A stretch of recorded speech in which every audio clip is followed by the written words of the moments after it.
দেখো, এই ভিডিওতে দেখা যাচ্ছে মেসি এবং রাহুল গান্ধী তারা একে অপরের সাথে কথা বলছে। তাদের মাঝখানে দোভাষী কেউ নেই যে একজন একজনের ল্যাঙ্গুয়েজকে ট্রান্সলেট করে দেবে। সেটা কিন্তু সেরকম কিন্তু কেউ নেই, তারা কিন্তু নর্মালি কথা বলছে এবং তারা সেম ল্যাঙ্গুয়েজেই কথা বলছে।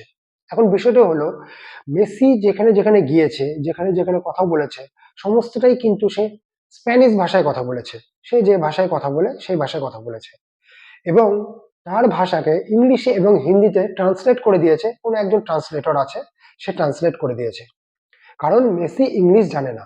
কিন্তু এখানটায় এই ভিডিওতে দেখা যাচ্ছে যে মেসি এবং রাহুল গান্ধী দুজনাই কথা বলছে, দুজনে এক ভাষাতে কথা বলছে। রাহুল গান্ধী কটা ভাষা জানে বা জানে না, এই নিয়ে আমার ভিডিওটা নয়। আমার ভিডিওটা করার উদ্দেশ্য হচ্ছে, মেসি একজন ইন্টারন্যাশনাল ফিগার এবং সে ইংলিশ জানে না, তার কাছে এটা কোনো ম্যাটারই না।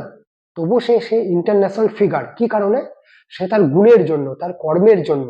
সে যে ফুটবল প্লেয়ার, তার খেলার জন্য, এবং সে যেভাবে খেলাটাকে একটা শিল্পের পর্যায়ে নিয়ে গিয়েছে, সেই কারণে সারা বিশ্ব কিন্তু মেসিকে চেনে।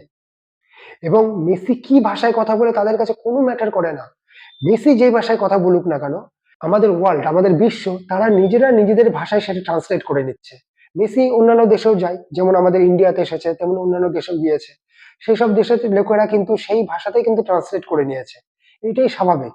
তার কারণ, মেসি পরিচিত তার একমাত্র তার গুণের জন্য, তার কোয়ালিটির জন্য।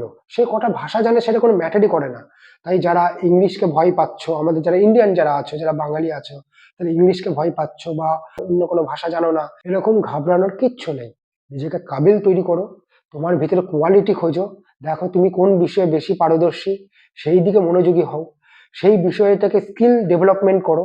দেখবা, তুমি যে ভাষাতেই কথা বলো না কেন, তুমি একদম গ্রাম্য সরল ভাষায় কথা বলো না কেন, তোমাকে তোমার ভাষা বিশ্বের সমস্ত ভাষাতে ট্রান্সলেট করে দেওয়ার জন্য কেউ না কেউ তোমার পাশে দাঁড়িয়ে থাকবে।